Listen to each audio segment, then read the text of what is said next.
Bonjour à tous et à toutes, bienvenue dans ce webinaire Entrepreneuriat et handicap. Clair ou pas? Oui, oui, oui, allons-y. Alors, je vais vous parler un petit peu de ma mission en tant que référent handicap. Donc, j'ai pour mission d'orienter, d'informer et d'accompagner les personnes en situation de handicap et aussi d'aider mes collègues dans leur pratique quotidienne professionnelle.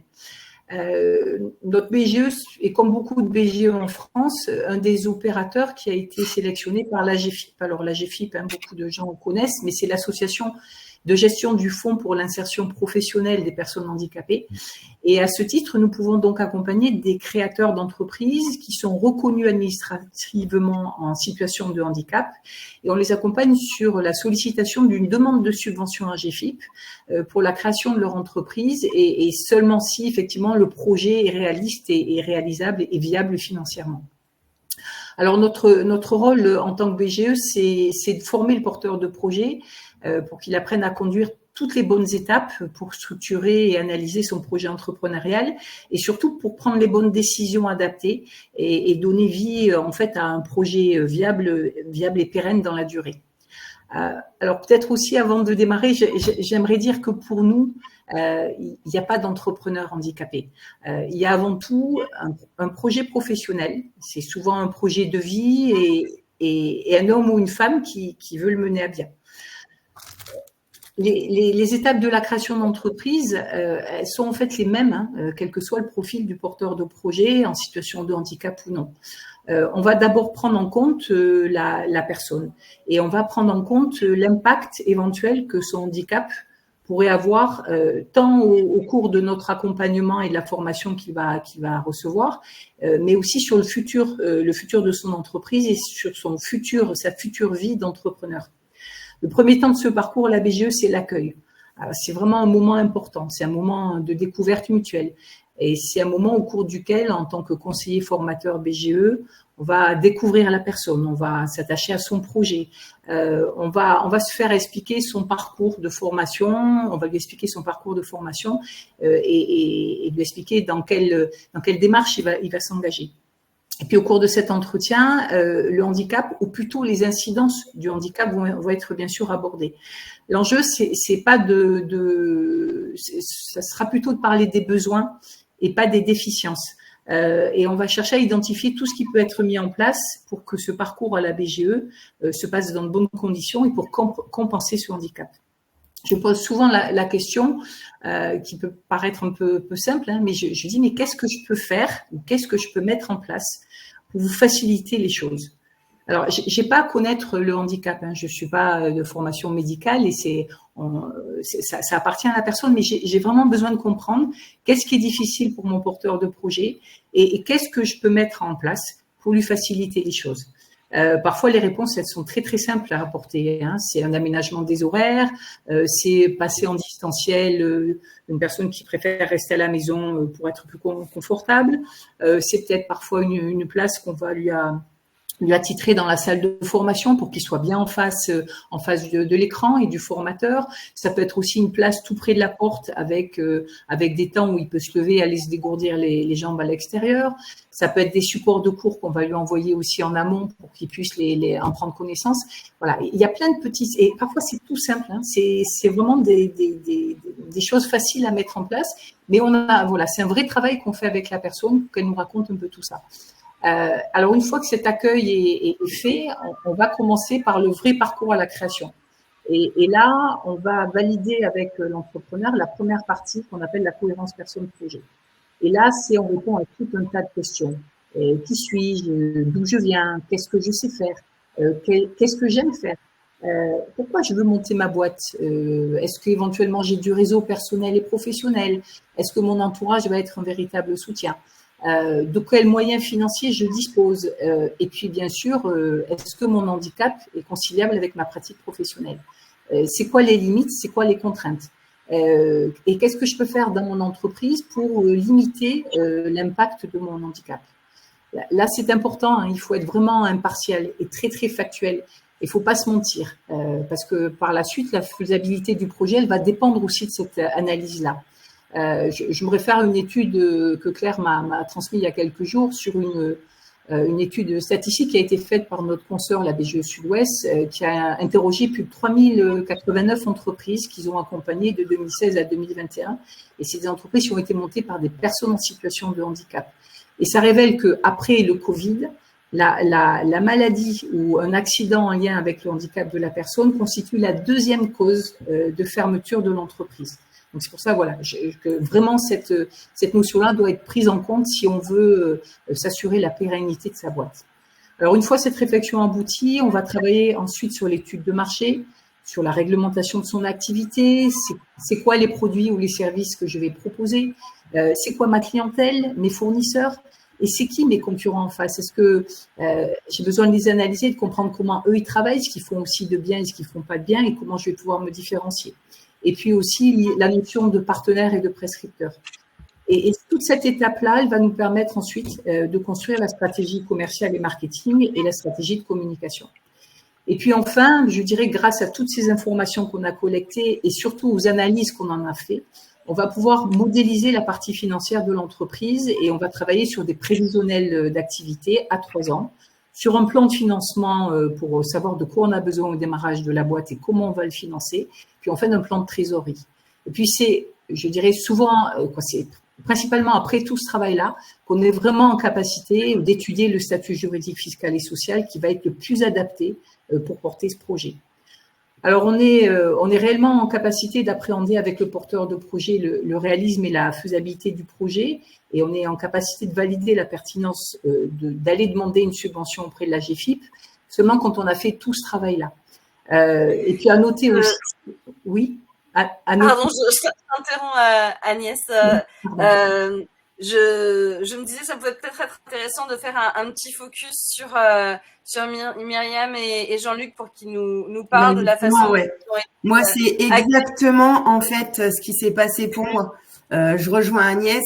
Tout ce qu'elle vient de dire, c'est exactement ce que j'ai vécu étape par étape. C'est-à-dire que j'ai eu quelqu'un du début à la fin avec moi. Dès que j'avais des questions, tout le monde était là pour y répondre. C'est vraiment exactement ce que moi j'ai vécu avec BGE. Ben, ça, à peu près le même parcours que j'ai suivi avec ma conseillère, avec des rendez-vous périodiques fixés, des ateliers à faire avec un retour d'expérience par atelier et quelle était la progression et puis entre guillemets des devoirs à faire de mon côté. J'appelle ça des devoirs parce que c'est des devoirs comme à l'école et pour montrer que vraiment on a envie de s'investir à fond dans ce projet-là et que on va chercher tous les outils disponibles pour ça. Donc, c'est un travail mutuel. C'est un travail mutuel. C'est-à-dire que BGE nous aide, mais il faut travailler également de notre côté. Que ça soit réciproque. On n'arrive pas en demandant la subvention et puis voilà, c'est donnez-moi des sous et puis je me débrouille. Non, c'est bien plus compliqué que ça. On demande vraiment un investissement sur du long terme. C'est personnel, c'est du travail à faire. En passant par l'étude de marché, le choix de la concurrence, et donc il faut aller chercher les concurrents, il faut se renseigner sur eux, il faut essayer d'avoir le plus d'informations possible. Et quand on va, c'est chronophage, mais c'est utile et ça permet à la GFIP peut-être de dire, cette personne-là est sérieuse puisque son dossier est bien rempli, c'est du temps de travail, c'est un temps d'investissement qu'elle a passé dessus. Voilà, moi je vois mon dossier au fur et à mesure qu'il a évolué. Il a changé de piste puisque moi, en même temps, je prospectais déjà. J'étais déjà dans la prospection avant même que j'ai pas attendu d'être monté en entreprise pour commencer à prospecter. Mes prospects, j'ai commencé à aller les chercher dans le réseau que je connaissais de mon ancienne entreprise. Et plus j'avançais dans mon projet, plus je m'apercevais qu'il y avait des domaines de compétences que j'allais pas utiliser. Et donc, le volet financier pour la subvention n'était pas utile pour certains matériels. Par exemple, pour l'achat d'un véhicule, moi je voulais un véhicule en local, donc à petit prix. Et finalement, il s'avérait pas utile puisque tout de suite, ça s'est avéré au niveau national. Dans certains domaines d'activité où je pouvais faire de l'intervention chez les particuliers sur des puits, du nettoyage de puits, des choses comme ça, il s'est avéré que personne n'en voulait parce que trop cher, parce que les gens, l'investissement qu'ils mettaient dans ce prix-là, il y avait pas de retour sur investissement cohérent, donc ils le faisaient pas. Les entreprises, par exemple, au niveau législation, moi je m'étais basé sur un domaine d'activité qui est le contrôle, le nettoyage des piézomètres. Alors, je vais pas rentrer dans le détail technique, mais sur les sites Seveso industriels, par exemple, il y a des piézomètres pour contrôler la pollution. Alors, il est conseillé de les nettoyer, de les contrôler tous les 10 ans. Donc, c'est un peu sur ce marché-là, je voulais partir. Et j'ai démarché plusieurs clients qui étaient intéressés, mais ils m'ont demandé de justifier sur quel article de loi je basais mon argument commercial. Et là, il a fallu que je travaille, mais d'arrache-pied, pour aller chercher l'article de loi sur lequel, il s'avère qu'il n'y en a pas. Au moins, ça m'a permis de trouver quelque chose. Et comme dirait un des formateurs que j'ai eu il y a pas mal d'années de ça, une non-information est une information. Donc, ce marché n'existait pas. Moi, je partais sur un... On parlera de la... Jean-Luc, je suis désolée, on parlera de l'étude de marché un petit peu plus tard. Là, c'était vraiment l'idée de parler de l'adéquation personne-projet. Et si vous aviez eu l'un et l'autre, peut-être une inquiétude sur le fait que l'idée de création d'entreprise que vous allez avoir, si ça allait être compatible avec votre situation personnelle ou pas, comment est-ce que ça avait été abordé? Comme ça a vraiment été, c'est vraiment rentré en compte au moment de travailler avec BGE, justement. Parce que, comme dit Agnès, on prend d'abord chaque personne sans le handicap, j'ai envie de dire, la personne elle-même. Et après, le handicap est vraiment complètement mis dedans. Donc, du coup, on n'a plus cette inquiétude, en fait, puisque le handicap est là. Tout est un ensemble, en fait. On gère la personne, on gère le handicap, sans rentrer dans les détails, bien sûr, parce que... BGE, c'est pas des médecins, etc. Donc, on rentre pas dans les détails, mais tout est pris en compte au moment de faire le business plan, quoi. Donc, j'avais pas d'inquiétude particulière à ce niveau-là, moi. J'étais même assez confiante. D'accord. Voilà, pareil, parce que dans le business plan, c'est moi qui ai imposé. Voilà, d'accord. On passe au business plan. Allons-y. Va trop vite, Jean-Luc. Okay. Non, c'est très bien. Allons-y. Alors, le business plan. Jean-Luc, le business plan, vous l'avez travaillé comment? Alors, je l'ai travaillé d'abord par rapport à un marché qui était plus ou moins existant. Comme j'ai expliqué tout à l'heure pour mes piézomètres, je me suis aperçu que ça n'existait pas. Et donc, tout ça, ça a évolué au fur et à mesure des 4-5 mois de préparation.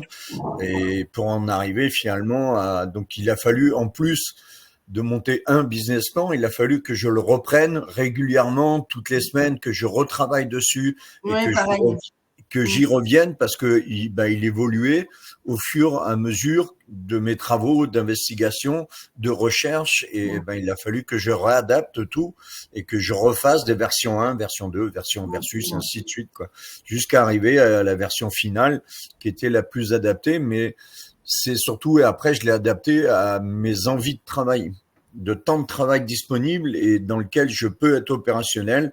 Et au-delà d'un certain temps, je le suis beaucoup moins. Et je peux plus être opérationnel, voilà. Donc on a convenu avec ma conseillère que on partait sur un temps de travail qui était je me rappelle, c'était 10 jours par mois, donc 2 fois 5 jours, donc 2 semaines.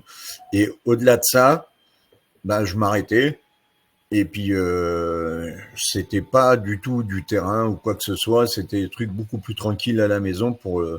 Ce qui est génial. Ouais, ce qui était assez génial, c'est que le business plan se travaille en ligne. Donc en fait, on a notre compte, tout ça, on se connecte à notre compte, on a notre rendez-vous avec notre conseiller BGE qui est fixé. Mais au-delà de ça, on y travaille. On se connecte quand on veut, on y travaille. Si on a envie de changer quelque chose, on change quelque chose. on y revient et après on débriefe justement lors de ce rendez-vous avec le conseiller. Moi, j'ai trouvé ça génial parce que à n'importe quel moment, on peut changer les choses, faire mieux, etc. Parce que voilà, c'est pas inné tout de suite. On se dit pas, voilà, même si le projet est mûrement réfléchi, forcément, on revient sur des choses à un moment donné et on fait ce qu'on veut, quoi. C'est en ligne, on fait ce qu'on veut, on travaille quand on veut et ça avance au fur et à mesure, étape par étape. C'est vrai. Alors, du coup, je rebondis. Effectivement, on a la chance au niveau du réseau national d'être doté d'un outil. Hein. Et puis c'est génial. Voilà. Donc, tous nos porteurs de projets, nos chefs d'entreprise accompagnés, se voient ouvrir un accès à un outil qui s'appelle Mon Bureau Virtuel et à l'intérieur duquel on paramètre en fait un dossier, un business plan qui va raconter toute l'histoire de création, reprise d'entreprise et sur lequel effectivement on fait travailler nos porteurs de projets. Alors ça reprend la méthodologie que je vous ai énoncée tout à l'heure, mais effectivement cet outil permet étape par étape de onglet par onglet et c'est vraiment très clair et moi j'y ai vu plus clair. Hein, je le dis depuis le début, mais ça m'a vraiment beaucoup aidé et rassuré aussi. Ouais. Oui. Ouais. L'idée, c'est au travers effectivement de ces réflexions que vous avez fait sur le terrain, parce que notre accompagnement, c'est de vous amener à vous poser des questions et surtout d'aller voir sur le terrain ce qu'il en est. Une étude de marché, vous pourriez confier à une junior entreprise dans une école de commerce une étude de marché, mais elle n'a pas de sens, cette étude de marché. Là, ce qui est important, c'est effectivement ce que vous allez avoir, vous, comme contact avec vos fournisseurs, avec vos partenaires prescripteurs, avec vos anciens, peut-être, collègues de travail ou réseau professionnel qui va venir alimenter tout ça. Et on est là pour vous accompagner, pour vous amener à vous poser ces questions-là, mais vous êtes l'acteur de Bien sûr. Ce que disait Jean-Luc, les devoirs à la maison, effectivement. Oui. Chaque étape, c'est aller chercher des informations sur votre réglementation. On a besoin de savoir telle et telle info. Et puis derrière, de pouvoir les consigner sur ce dossier BGE Pro. C'est figé, c'est factualisé, c'est synthétisé aussi beaucoup. C'est très, très structurant pour vous, effectivement. Ouais, c'est ça, parce que au départ du projet, moi, j'avais à peu près 5 grandes lignes de travail possibles. Puis finalement, je n'en utilise qu'une seule, celle qui au départ était la moins mise en avant. C'était la formation, et maintenant je ne fais 100% que de la formation. Enfin, je ne fais que de la formation, et finalement, c'est ce qui me plaît le plus. Voilà, parce que le reste, ça reste du travail dehors, du travail quand même physique, c'est à toutes les météos et surtout dans des conditions de travail avec une relation clientèle un peu particulière qui peut être des particuliers. Et les particuliers, on sait très bien que travailler avec des particuliers, des fois, on tombe sur monsieur tout le monde qui peuvent être très gentils, comme on peut tomber sur monsieur casse-pied qui vous prend la tête du matin au soir. Et ça, moi, c'est des choses, j'ai plus envie du tout de ça. Alors que dans la formation, je n'ai affaire qu'à des professionnels, des gens des RH ou des services formation qui savent exactement ce qu'ils veulent, ou quand ils ne savent pas ce qu'ils veulent, justement, ils comptent sur moi pour amener l'information et leur dire, voilà, il y a ça, qu'est-ce qu'on peut améliorer et du coup, maintenant je ne voudrais pas revenir en arrière. Si on me demande, c'est très simple, dans le projet, dans les financements, j'avais acheté et fait un énorme panneau pour mettre au coin de chez moi, pour faire une publicité, tout simplement. Le panneau, il est toujours dans mon garage et il attend d'être monté et je ne le montrerai pas. Parce que j'ai pas envie que finalement les gens qui passent voient que je peux faire des interventions sur des pluies et des trucs comme ça, parce que j'ai plus envie de ça. J'ai envie de me consacrer qu'à ce qui me plaît vraiment. Et ce qui me plaît vraiment, c'est la transmission du savoir. Ouais, Jean-Luc, il a eu la chance de faire un business plan avec plein d'options et de se rendre compte que c'est son option préférée qui marche le mieux. Donc, il n'a pas besoin de mettre en place les autres choses. Voilà. J'ai affiché la question de Lucie qui disait pour le business plan, vous avez pu compter sur l'accompagnement en amont, les fameux devoirs. Parce que je pense qu'avec tout ce qu'on a dit et la description de l'outil Mon Bureau Virtuel, ça répondait à cette question. Si jamais vous en avez d'autres, n'hésitez pas à venir les poser ou dans l'onglet en question. Ce qui peut être intéressant, peut-être Jean-Luc et Myriam, c'est tout ce temps de travail, de structuration de votre projet en temps, ça vous a pris combien de temps? C'est redondant ma question, mais… Alors, du début à la fin, je dirais à peu près, alors de mémoire, à peu près 3 mois. D'accord. Ouais, à peu près 3 mois, avec des rendez-vous une fois tous les 15 jours, voire une fois par mois, selon ce qu'on avait à travailler, bien sûr. Puis il y a des choses qui prennent beaucoup plus de temps que d'autres. On avait, voilà, moi j'avais ma conseillère en rendez-vous qui me disait, voilà, maintenant on va travailler jusqu'au prochain rendez-vous, on va travailler ça, le côté juridique, etc. Et voilà, on a un temps pour travailler ça. Après, le rendez-vous d'après, on regarde ce qu'on a fait et on modifie. On prend chaque question ensemble, hein, question par question, et on remodifie ensemble en direct les choses qui ne lui semblaient pas convenir. C'est à peu près. Moi, j'ai à partir vraiment de l'idée de base et du premier contact, on va dire, avec Cap Emploi, hein, parce que c'est Cap Emploi qui m'a dirigé vers le BGE, qui a missionné le BGE, et puis merci à ma conseillère Cap Emploi parce que elle a bien fait son travail, elle a su m'orienter vers des professionnels qui ont su eux m'accompagner complètement. Donc on peut dire 5 mois. 5 mois à partir du moment où vraiment j'ai eu l'idée de base et j'en ai parlé à ma conseillère Cap Emploi jusqu'à l'ouverture de l'entreprise le 4 janvier. Voilà. Mais après, ça dépend des projets. Hein. Voilà, enfin, je veux dire, c'est très aléatoire. Hein. Ça dépend de ce qu'on a comme projet. Je pense que moins de 3 mois, c'est difficile quand même parce qu'un projet doit être bien travaillé. On n'a rien sans rien. Mais oui, ça peut varier de 3 à 5 mois, je pense, suivant les projets. Voilà, c'est ça. Et puis, moi, je sais que je suis limité dans le temps de travail. Je peux pas passer. Alors, moi maintenant, mais au début, c'était compliqué pour moi de travailler 3-4 jours d'affilée à plein rendement. J'étais obligé de m'arrêter parce que je comprenais plus rien à ce que je faisais, quoi. Voilà, c'est fait partie de mon handicap. Et à un moment donné, il faut que je me pose pour que je régénère des neurones, on va dire. C'est effectivement, je rebondis sur ce que dit Jean-Luc, dans la façon d'adapter notre accompagnement. Je peux citer le cas d'une jeune femme qui avait eu effectivement des problématiques d'AVC et je l'ai accompagnée en morcelant en fait des rendez-vous qui d'habitude étaient des rendez-vous d'1h30.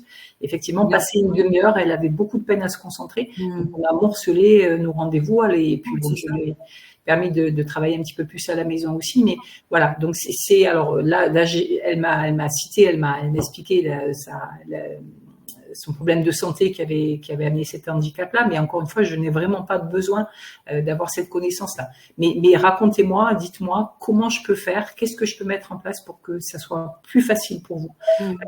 Je peux raconter, ça m'amuse souvent, mais il y a quelque temps, on avait mis en place une formation et une des personnes qui voulait suivre cette formation m'a dit, je ne peux pas rester assise sur un fauteuil toute une journée.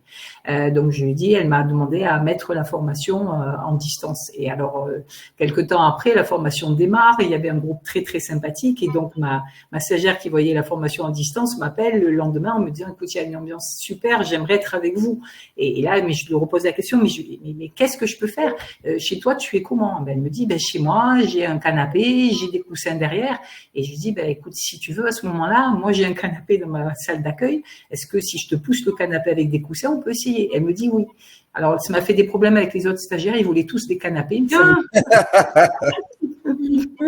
Ah oui.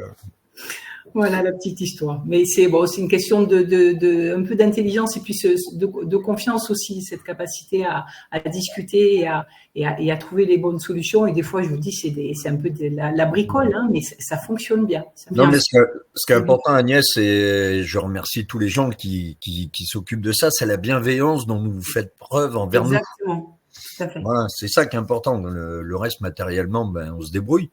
Enfin, vous vous débrouillez pour que nous, on soit bien, mais cette bienveillance, c'est parce que dans le monde professionnel, pour l'avoir vécu, c'est pas toujours facile de dire. D'ailleurs, on peut pas le dire. Faut être honnête. Pierre Desproges le disait, on peut rire de tout, mais pas avec tout le monde. Avec le handicap, c'est exactement pareil. Ouais, on peut le dire, on peut en parler, mais pas tout le monde. Ouais. Alors après, Jean-Luc, je vais rebondir aussi sur ce que tu viens de dire. J'ai eu le cas d'une personne qui avait beaucoup de troubles 10 et puis hyperactivité diagnostiquée. Et pareil, quand je lui ai posé la question, elle me dit, mais tu sais, ce qui est compliqué aussi parfois, c'est le regard des autres. Oh, oui. Et là, je lui dis, écoute, tu fais comme tu veux, mais il va y avoir un tour de présentation dans l'ouverture de la formation. Parce que là, c'était du collectif. Et je lui dis, si tu veux parler, expliquer pourquoi tu parles tout le temps, pourquoi tu sautes en l'air tout le temps, et expliquer ça. Et elle me dit oui, et elle en a donc elle s'est présentée. Elle a dit faut pas que vous me regardiez d'un air bizarre. Je vais être très très volubile, très hyperactive. Je vais bouger tout le temps. Je vais prendre la parole et je parle très longtemps. Et elle a expliqué pourquoi. Et le regard des autres, elle est sortie de la formation en me disant, mais ça, il faudrait le faire à chaque fois. Parce que le regard des autres, justement, les gens passent de la curiosité à la défiance, à la bienveillance. Parce qu'il faut juste comprendre qu'est-ce qui se passe et pourquoi. Bien sûr. Oui. Oui, c'est ça. Si les gens sont suffisamment intelligents pour comprendre et finalement accepter, c'est facile. Mais bon, malheureusement, moi, mon dernier employeur, je l'ai pas dit au cours de l'entretien et parce que j'avais pas à le dire, hein, c'est pas obligatoire. Et on devait faire un essai sur 2 mois et puis dans la discussion, au bout de 8 jours, je discutais comme ça avec les filles du bureau parce que c'était un poste de bureau et j'ai dit que j'avais certains problèmes de santé. Et mon essai dès le lendemain, il a été ajourné, terminé, sans explication et qu'est-ce que je peux prouver devant les personnes, facile. Bien sûr. Oui, voilà. Merci, au revoir. C'est totalement illégal et c'est totalement absurde et débile. Mais oui, mais bon. Au moins, d'où l'intérêt d'entreprendre malgré le handicap. Oui. Voilà. Oui. Et là, pour le coup, ça m'a vraiment dit bon, on va arrêter. Je vais me créer mon poste parce que c'est pas possible, quoi. C'est exactement ça. Même si ce genre de discrimination, on est tous d'accord que ça ne devrait pas exister, au final, pour Jean-Luc, c'est un mal pour un bien. Oui. Voilà. Parce que je pense qu'il est beaucoup plus heureux dans sa entreprise qu'il a créée que dans un poste où il n'aurait pas été bien traité à cause de sa différence. Tout à fait, j'aurais été parce que je vois déjà les personnes, entre guillemets, non handicapées, comment ils étaient mis sous pression, donc c'était je sais que à la longue je serais pas resté dans une entreprise comme ça. Et voilà. Mais effectivement, c'était un mal pour un bien. Et puis quand on est résilient et que oui, je suis très heureux maintenant dans ce que je fais. Voilà, c'est un vrai bonheur J'ai travaillé hier matin encore, malgré le fait que ce soit dimanche, l'avantage d'être son employeur, on travaille quand on veut, quoi. Oui.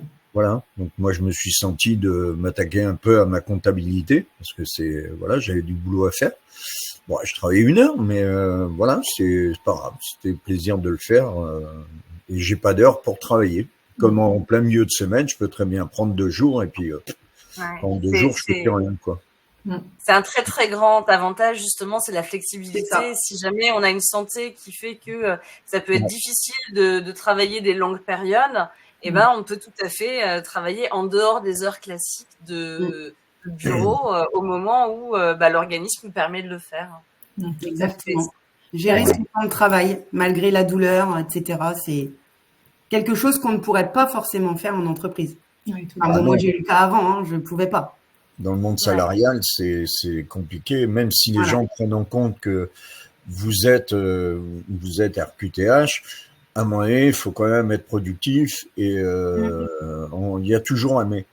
C'est ça. Il y a toujours un mais en disant oui, mais quand même, voilà, bon, ouais, voilà. Après, la seule, alors c'est la financière, excusez-moi, qui parle, mais c'est vrai que le travail qu'on va faire avec nos porteurs de projets, tous, que ce soit des personnes en situation de handicap ou pas, c'est travailler autour de ce qu'on appelle le seuil de rentabilité. C'est-à-dire, au niveau de mes prévisions d'activité, de chiffre d'affaires, qu'est-ce que je dois faire à minimum comme chiffre d'affaires pour pouvoir payer tout ce que j'ai à payer, et y compris ma rémunération.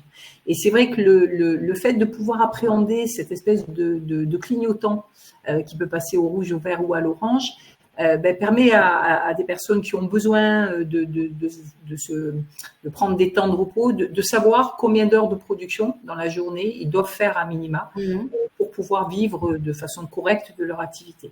Et ça, c'est un travail qui est super important. Et alors, vous parlez tous les deux parce que vous êtes passés par là, vous avez sollicité une aide de la part de l'AGFIP, donc sur le financement de votre création d'activité. Mais il faut savoir que les BGE, on ne va pas forcément systématiquement chercher la demande de subvention. Il faut pas bien évidemment passer à côté. Vous y avez droit. Ça vous permet effectivement de partir dans de très très bonnes conditions. Et on accompagne aussi des gens qui ne souhaitent pas mobiliser la demande de subvention à AGFIP. Voilà. Donc, l'accompagnement BGE n'est pas forcément que conditionné à cette demande de subvention. Et puis, il faut savoir aussi que par la suite, une fois que vous êtes en activité, vous pouvez aussi mobiliser des aides d'adaptation du poste de travail. Je pense notamment à une petite dame qui était couturière qu'on a accompagnée, qui avait un problème de motricité au niveau de la main. Une fois installée, on lui a fait financer des couteaux thermocoupants, alors je ne sais plus le nom exact, mais qui lui permettaient de couper beaucoup d'épaisseur de tissu sans avoir à forcer. Voilà, donc elle a eu sa subvention AGFIP pour la création de son activité et le financement de ses besoins de démarrage. Et puis, par la suite, effectivement, on a eu cette aide complémentaire. Donc, vous pouvez avoir des aides complémentaires là-dessus. Vous pouvez aussi avoir des prises en charge de vos formations nécessaires à l'installation, à la création de l'entreprise. Donc, il y a tout un flot d'aides mobilisables. Vous ne pouvez pas les mobiliser plusieurs fois dans votre vie. Une personne qui a déjà eu une aide à la création d'activité ne l'aura qu'une fois dans sa vie. Mais voilà, il existe tout un flot. Il faut pas passer à côté de ça. Il faut parfois dire on n'y va pas, on la prend pas, mais il faut savoir qu'elle existe en tout cas si on souhaite y renoncer. Voilà. Et c'est vrai qu'une entreprise bien financée au démarrage, c'est des entreprises qui durent en pérennité, parce qu'effectivement vous n'êtes pas parti en tension de trésorerie, vous avez ce qu'il faut pour démarrer dans de bonnes conditions, pour travailler dans de bonnes conditions, pour vous préserver aussi votre capital santé. Et ça, voilà. Dans les statistiques que Claire m'avait envoyées sur cette fameuse étude que la BGE Sud-Ouest avait réalisée, ils ont analysé les taux de pérennité à 5 ans des plus de 3000 entreprises qu'ils avaient accompagnées, et on a des taux de pérennité qui sont presque supérieurs de 10 points par rapport au taux de pérennité des autres entreprises. Donc une entreprise accompagnée et qui a été montée par une personne en situation de handicap dure beaucoup plus longtemps que les autres entreprises. Et puis sur le travail qu'ils ont fait sur les boîtes qui s'étaient arrêtées, ils se sont rendus compte que plus de la moitié des chefs d'entreprise qui avaient arrêté leur boîte avaient soit rebondi sur un emploi, soit recréé une nouvelle entreprise. Donc ça, je dirais qu'il y a un effet aussi. Voilà, il y a un effet de redynamisation, de reprise de confiance en soi, de prise de conscience de jusqu'où on peut aller, ce qu'on peut faire. Et voilà, c'est le double effet qui se coule, je crois, de la création d'entreprise. Peut-être qu'on peut tout de suite répondre à la question de. On a une question qui est vraiment par rapport au parcours de Aurélie. Je vais l'afficher. Elle explique que elle a pas eu les aides dont on a parlé, ni par rapport au prévisionnel. Moi, j'ai envie de lui demander si elle a vraiment eu accès à l'outil Mon Bureau Virtuel. Je pense que c'est aussi ça qui va faire la différence. Agnès, est-ce qu'il y a des cas où lors d'un accompagnement, on n'a pas l'accès à cet outil? Alors, qu'est-ce que tu peux en règle générale, alors c'est vrai qu'on est plusieurs BGE, on est toutes reliées avec ce fameux réseau national BGE dont tu fais partie, Claire, mais chaque BGE en fait est une association et un petit peu autonome dans ses pratiques. Chez nous, en tout cas, systématiquement en accompagnement BGE, la personne, dans la mesure où elle est vraiment accompagnée avec une vraie entrée en parcours, se voit accès à cet outil-là. Alors, par contre, j'insiste sur le fait que on a été sélectionné par la GFIP, quoi. En tout cas, beaucoup de BGE ont été sélectionnés pour accompagner les porteurs de projets reconnus travailleurs handicapés sur la demande de subvention. Mais la GFIP nous demande que ces demandes de subvention soient attribuées à des entreprises qui tiennent la route, dont les projets sont vraiment réalistes et viables financièrement.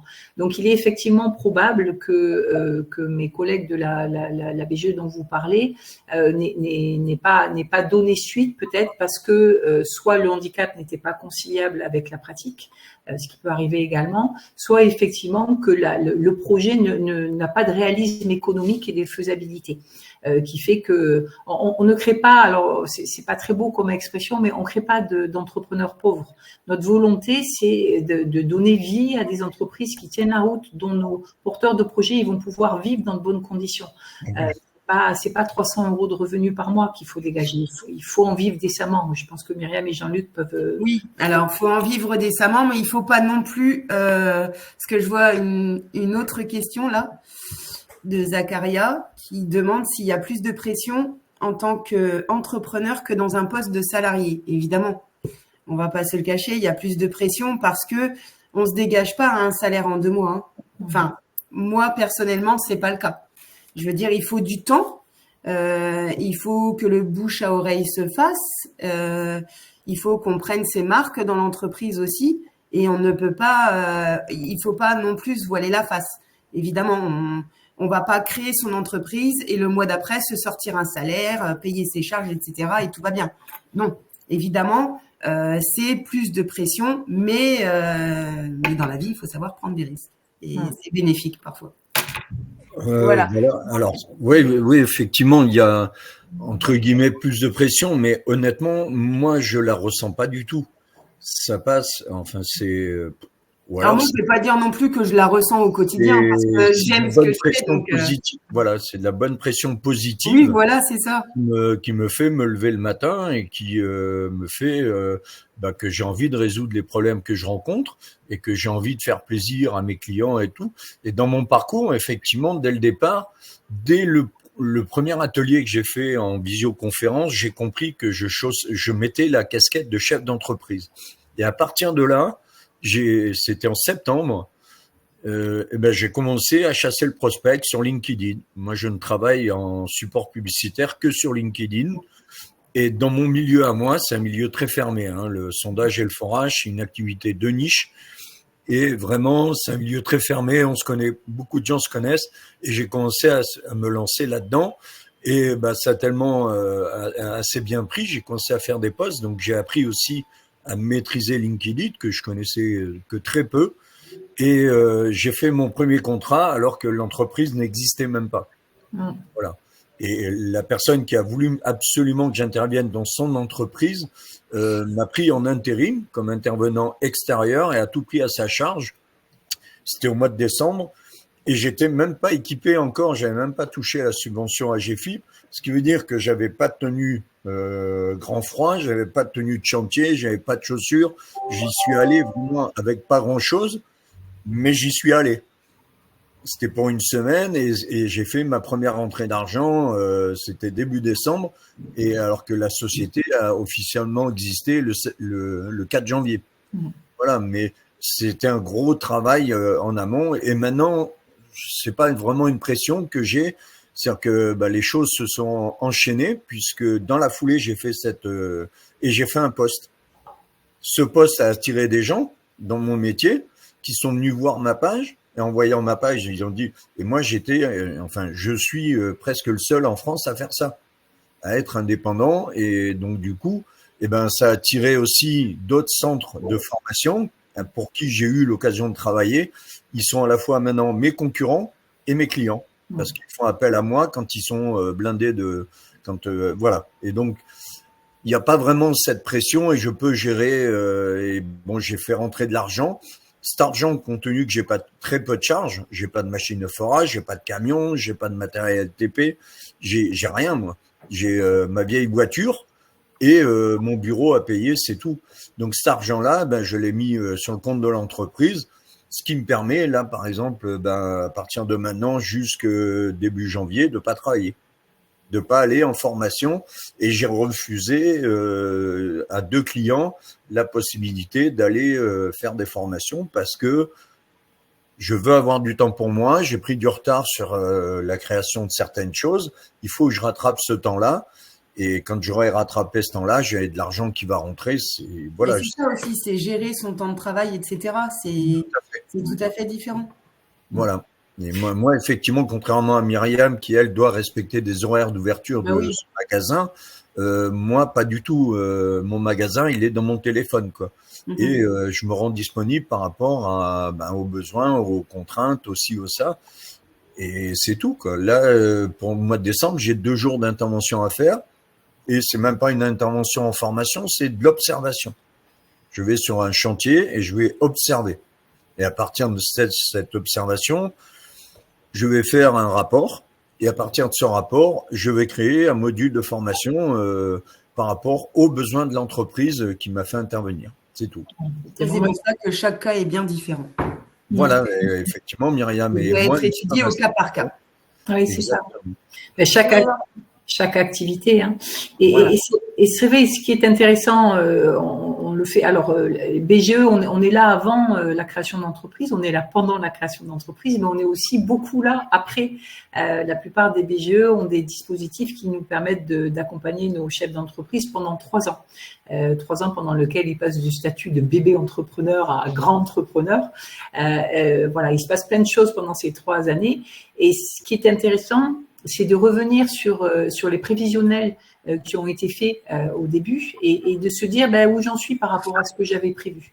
Ça enlève beaucoup d'angoisse à nos chefs d'entreprise, c'est que souvent ils se disent mais ça marche pas comme j'avais pensé, ça va être compliqué que ça. Et on ressort les chiffres et on lui dit mais regarde tes chiffres. Avec ça, tu pouvais te sortir une rémunération à 1 200 €, tu pouvais payer ton loyer, payer tes assurances, donc ne stresse pas, tu es dans la bonne direction, tu as peut-être un tout petit peu de retard, mais ne stresse pas. Donc, et c'est vrai que les prévisionnels d'activité servent aussi à ça, à piloter la suite pour voir si on est dans les bonnes rails, quoi. Il nous reste une douzaine de minutes. Je propose qu'on passe aux questions, si ça vous convient. Oui. Très bien. La question qui avait eu le plus de votes, c'était la question de Christelle. Je vais nous l'afficher à l'écran. Elle dit qu'elle est nouvellement inscrite à BGE et qu'elle doit réaliser une étude de marché et un business plan. Et elle ne sait pas trop par quoi commencer. Agnès, qu'est-ce que tu peux lui conseiller ? Alors, l'étude de marché, alors normalement, elle est effectivement accompagnée, donc elle aura des temps d'échange individuels et peut-être individuels et ou collectifs avec des conseillers formateurs BGE. L'étude de marché, moi je démarrerai, je dirais, par la réglementation. Parce que ça peut expliquer beaucoup de choses dans l'étude qu'on va faire derrière, et puis aller observer aussi la concurrence. Parce qu'il y en a qui font des choses depuis longtemps avant vous et peut-être aussi bien que vous allez le faire demain. Donc, allez voir comment ils fonctionnent, allez voir leurs prestations, leur communication, leurs tarifs, leur notoriété sur Google My Business et autres. Et puis, par la suite, dérouler la clientèle, les fournisseurs et puis les partenaires éventuels. Très bien. Donc, je récapitule juste ce que tu viens de dire. Elle peut toujours poser des questions à la personne en charge de son dossier dans sa BGE locale, qu'elle n'hésite pas à poser des questions à son conseiller ou sa conseillère formatrice. C'est bien de commencer par la réglementation pour être sûr de ne pas partir au mauvais endroit. Oui. Et le premier grand focus à faire, c'est sur la concurrence. Merci. On a ensuite une question de Caroline que je vais afficher également. Donc, elle a vraiment un handicap qui lui pose question. Est-ce qu'il y a, par rapport à ce type de handicap, un certain nombre d'heures à ne pas dépasser et qu'est-ce qui se passe si jamais on devait les dépasser ? Alors, peut-être que Myriam et Jean-Luc, vous avez des précisions, sinon Alors, moi, je suis rémunéré pour l'instant. J'ai le statut dans la SARL qui est de gérant non salarié, ce qui veut dire que je ne tire pas de salaire dans l'entreprise et c'est le Pôle emploi, puisque j'ai des droits au Pôle emploi, c'est le Pôle emploi qui me rémunère. Exactement. Alors, quand je fais mon actualisation tous les 28 du mois, le Pôle emploi je dois remplir les cases comme tout le monde, hein, la rémunération, donc c'est 0, le nombre d'heures, 0. Et je pense que si dans votre projet, vous prenez ce statut pour l'instant de gérant non salarié avec des droits au chômage, il n'y a pas d'heures, puisqu'un employeur ne compte pas ses heures. Quand on est chef d'entreprise, il n'y a pas de quota d'heures comme un salarié lambda ou un cadre. Voilà, donc je pense qu'il n'y a pas d'heures. Alors, je pense que peut-être la question, cette personne touche peut-être une pension d'invalidité. Oui, je pense aussi. Voilà. Alors, je sais que les calculs les règles de cumul ont été modifiées en avril 2022. En fait, il y a quelque chose qui s'appelle le seuil de comparaison. Qui est un calcul qui est fait. Alors c'est un peu complexe, donc je pense que ça serait intéressant de voir peut-être avec la maison du handicap où on calcule un seuil de comparaison qui est calculé. Alors c'est 4 fois le montant annuel de la pension ou 2,4 fois le montant annuel de la pension pour incapacité totale et définitive. Donc il y a des calculs un peu savants importants. Et s'il y a un dépassement du seuil, alors on prend le montant du dépassement de ce seuil, on le divise par 12 et la pension d'invalidité mensuelle sera diminuée de ce calcul-là. Voilà, je m'attendais à ce type de questions, donc j'étais allée regarder un petit peu en amont, mais j'invite effectivement la personne peut-être à reprendre contact avec peut-être Cap Emploi ou Pôle Emploi pour avoir vraiment mais elle peut retrouver cette information sur des sites .gouv. Si elle tape règles de cumul entre pension et activité travailleur indépendant, elle peut retrouver la même chose. Très bien, merci beaucoup. On a encore d'autres questions. On a celle d'Anthony qui demande le montant de l'aide et le délai pour entre le moment où on crée son entreprise et avant de devoir la rembourser. C'est qui pose cette question? Le coquin. Le délai pour la rembourser. Alors, le montant de l'aide, il est plafonné. C'est-à-dire que l'AGFIP interviendra sur un plan de financement qui est au minimum de 7 500 € et financé par le biais d'un apport personnel en numéraire, c'est-à-dire en argent sonnant et trébuchant de la personne, qui doit être à minima de 1 200 €. Et à partir de là, l'AGFIP peut donc donner une subvention de 6 300 €, mais j'attire votre attention sur le fait que cette subvention, elle est affectée. C'est-à-dire que l'AGFIP finance des choses qui ont été expliquées en amont avec des devis et vous donnera la deuxième partie du décaissement uniquement sur facture. Oui. Et si ces factures ne sont pas produites, vous devrez rembourser la subvention. Et ensuite, effectivement, il y a une obligation de rembourser la subvention si vous fermez la boîte dans un délai d'1 an. Sauf effectivement des gros cas de problématiques de santé aggravées qui peuvent s'expliquer. Voilà, tout ça parce qu'il y a quelques années, on a vu, moi ça fait 20 ans que je fais ce métier, il y avait des gens, alors le terme n'est pas très joli, mais on avait des chasseurs de primes, de gens effectivement qui venaient chercher la subvention pour peut-être partir en vacances après avec, mais pas pour... C'est ça. Voilà. Donc, bon, voilà, il y a des obligations. Mais le délai il n'y a pas à la rembourser à une subvention, on vous donne des sous. On vous donne des sous à vous, mais parce que le projet, il a été validé par un opérateur conventionné par l'AGFIP, qui dit que le projet il tient la route, que c'est une façon pour vous de retourner en emploi et de façon pérenne et viable. Voilà. Merci pour cette réponse. Toujours au sujet des... Pardon, Jean-Luc, tu voulais dire quelque chose? Je vais un peu vite parce qu'il me reste plus pour confirmer que ce que disait Agnès, c'est que c'est vraiment matériel, quoi. Et on ne peut acheter que du matériel avec. Bien sûr. Pas des sous sonnants et trébuchants. Donc, pour la petite histoire, moi, j'ai dû refaire au moins 25 fois tous mes devis. Parce que j'ai plusieurs fournisseurs. Ouais, moi aussi. À mesure que mon projet avançait, il fallait que je recommence tout. Ouais. On a une deuxième question au sujet des aides. C'est une question de Lucie qui demande combien de temps ça prend en moyenne et le délai entre chaque rendez-vous. Alors, je demande juste une moyenne parce qu'on se rend bien compte que ça va dépendre entre chaque cas particulier. Qu'est-ce qu'on peut lui répondre, Agnès? Alors, je crois que l'exemple de Myriam et de Jean-Luc est assez parlant, hein. On est en règle générale sur des délais d'accompagnement aux alentours de 3 mois. Après, tout dépend. Si effectivement la personne est en recherche d'un local et qu'elle n'a pas le local, le dossier pourra jamais être déposé. Si la personne est en attente de cofinancement bancaire et qu'on n'a pas les accords, c'est pareil. Mais en règle générale, oui. Alors là vraiment, je parle dans la mesure où la personne est vraiment investie, oui, voilà, dynamique. Parce que c'est suivant l'avancement aussi du business plan en ligne. C'est aussi ça. Donc, si on travaille bien, ça avance vite. Et si on ne travaille pas bien et si on est un mauvais élève, ça n'avance pas vite. Voilà. Je confirme. Bon, après, mauvais élève, Myriam, je tempère un peu, mais vous avez parfois je pense à une personne qui crée une activité de fabrication de savon et de crème pour le corps, qui sont très, très réglementées en France. Bon, mais cette personne bien sûr. Attendait des rendez-vous de la DRITS et devait avoir des rendez-vous avec des laboratoires indépendants, mais la pauvre, elle n'avançait pas, quoi. Tout ce qui était réglementation, elle n'avançait pas. Ouais. Mais voilà. Mais oui, effectivement, il faut de l'assiduité, il faut une vraie. On ne fait pas à votre place, hein. On est des. Voilà, c'est ça. On est avec vous sur le chemin, on vous donne des directions, des fois on fait des pas en arrière. Dans mon cas à moi, il n'y a aucune réglementation quant à devenir formateur. Ça peut paraître complètement bizarre. Si j'avais été boucher ou coiffeur, j'avais des obligations de titre professionnel pour être formateur. Dans mon cas, moi, je suis devenu formateur sans aucune législation. Et d'ailleurs, tout le monde peut devenir formateur comme moi dans ce métier-là. Voilà, c'est comme ça. Donc, c'est plus rapide, forcément. Et Myriam, pareil.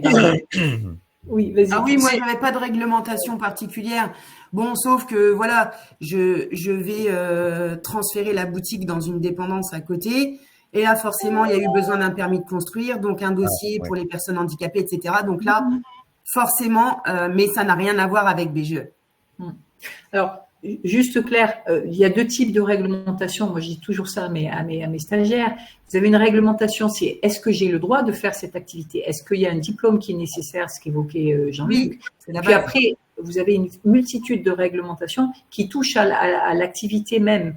Myriam reçoit des personnes dans sa boutique, elle a des normes d'accessibilité, des normes incendie, elle affiche des prix, elle doit, si elle communique sur Internet et a un fichier client, elle est soumise au règlement général de la protection des données. Donc, pareil, vous devez tous les deux déclarer fiscalement vos revenus. Donc, il y a plein d'obligations. Et c'est vrai que la première question qu'on se pose, c'est est-ce que j'ai le droit? Est-ce que je suis soumis à un diplôme obligatoire pour pouvoir faire ce que je veux faire? Il nous reste une question d'ordre général, une question de Blandine. Est-ce que vous avez des conseils pour trouver des fournisseurs? Alors moi, des conseils non, pas trop, parce que moi, mes fournisseurs, ce sont les particuliers qui m'amènent des vêtements, donc je ne serai pas trop, je ne vais pas pouvoir trop aider, mais peut-être que Jean-Luc, oui.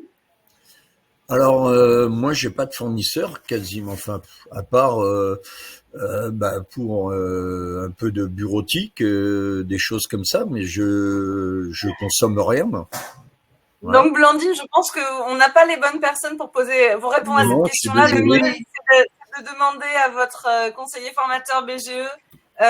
Lui, il saura vous dire quelles sont les choses à regarder, qu'est-ce qui va vous donner des indices sur ce qui va être un bon ou un mauvais fournisseur. Alors, Claire, moi, je vais répondre. Je vais répondre. Alors, c'est toujours très compliqué quand on n'est pas immatriculé parce qu'un fournisseur, il parle à un professionnel, il parle pas à un particulier. Donc, tant que vous n'êtes pas immatriculé, vous avez souvent de peine à avoir des chiffres, avoir des catalogues, avoir des prix, avoir des explications parce que vous n'êtes pas encore un pro.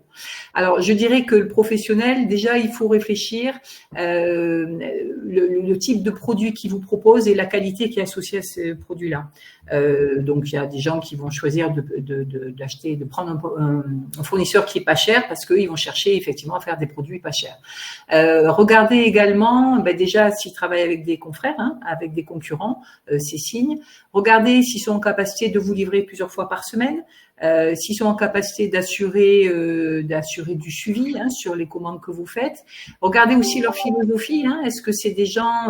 alors moi, je dis souvent qu'il faut donner du sens à ce qu'on fait et il faut qu'on soit, je dirais, centré par rapport à la prestation qu'on fait. Il n'y a rien de pire que d'arriver au boulot avec une boule dans le ventre parce qu'on fait des choses qui nous plaisent pas et qui nous ressemblent pas. Des fournisseurs, c'est pareil. Il y a quelque temps, on a fait une formation pour rendre son entreprise plus éco-responsable au quotidien. Et j'avais dans mes stagiaires une personne qui a un magasin de minerais et de pierres et qui fait de la lithothérapie. Et qui s'est rendu compte qu'elle faisait travailler des fournisseurs qui faisaient travailler des enfants, qui massacraient la terre dans certaines régions du globe, etc. Et là, bon, c'était un peu naïf de sa part de pas s'en être rendu compte avant, mais elle a fait tout un vrai travail de ressourcing de fournisseurs pour dire, moi, je veux bosser avec des gens qui ont des valeurs et qui ont une éthique. Voilà. Donc, et après, effectivement, vous avez des sites internet, vous avez le Compass, vous avez Internet aujourd'hui qui est une mine d'informations pour identifier. Ah oui. Mais voilà. Et peut-être classifier les différents critères que je vous ai donnés par ordre de… Voilà. Si c'est le prix, vous pondérez ce critère-là avec une note 1 et vous comparez tous les fournisseurs qui ont les prix les plus intéressants. Si c'est le fait de faire travailler quelqu'un qui est proche de chez vous et c'est du circuit court, vous mettez pareil. Et avec ce système de pondération et de notes, vous pouvez effectivement désigner et choisir vos fournisseurs dans de bonnes conditions. Voilà. C'est une excellente idée, merci Agnès. On va être obligé de se quitter parce que notre heure est terminée. Donc, je voulais remercier tout particulièrement nos 3 intervenants qui ont pris du temps pour préparer ce webinaire et pour avoir plein de ressources et d'informations à partager avec vous. C'était avec plaisir. Et puis, c'était avec plaisir. Je voulais aussi vous remercier à tous de vous être connectés, d'avoir passé cette heure avec nous. Le webinaire sera disponible en replay sur notre chaîne YouTube très bientôt, dès qu'on aura travaillé au sous-titres parce qu'on veut qu'il soit le plus accessible possible.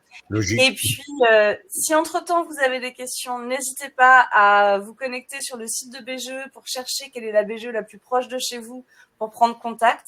Parce qu'il n'y a rien de mieux que de rencontrer les personnes qui vont être en mesure de vous accompagner pour poser à vos questions. Je vais probablement aussi vous envoyer un petit email avec un questionnaire de satisfaction, puis pour savoir si vous voulez recevoir une newsletter BGE ou pas, parce que on ne vous inscrit pas d'office. Et voilà, n'hésitez pas à aller faire un petit tour sur le site Talent BGE pour voir les vidéos de Myriam et Jean-Luc. Voilà, merci encore à vous. Merci. Très bonne journée. Merci à tous et passez une bonne journée.